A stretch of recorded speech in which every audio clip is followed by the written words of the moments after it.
Every animal shelter operates within a fixed system. That is, space, staff, and resources are designed to accommodate a fixed number of animals. Because a shelter's capacity to care for animals is constrained, two things must stay in balance: intake and outcomes. As dogs arrive, the scale tips one way. Outcomes help bring it back into balance, but not always enough. More on that later. Let's start by talking about intake. Where do shelter dogs come from? Around half of dogs entering U.S. shelters are strays, and a third are relinquished by their owners. Some dogs enter for other reasons like transfers or seizures. In Colorado during 2024, 55% of dogs arrived as strays, 30% were relinquished by their owners, and 15% entered for other reasons. Looking at outcomes. Happily, most dogs entering the shelter are adopted or are reunited with their owners.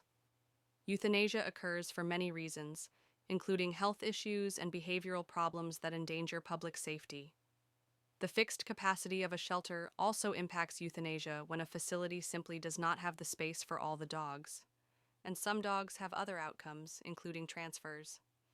In Colorado during 2024, 50% of dogs were adopted into new homes, 35% were reunited with their families, 9% were euthanized, and 6% had other outcomes.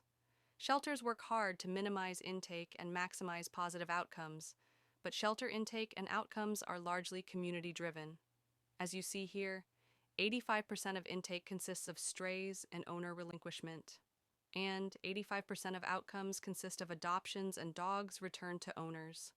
So, what steps can communities, that's you, take to help lower shelter intake and increase positive outcomes?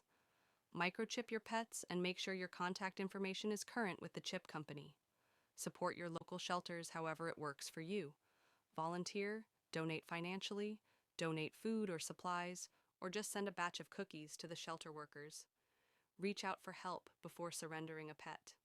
Shelters, rescues, and other animal welfare organizations offer everything from free food to low-cost or free vet care.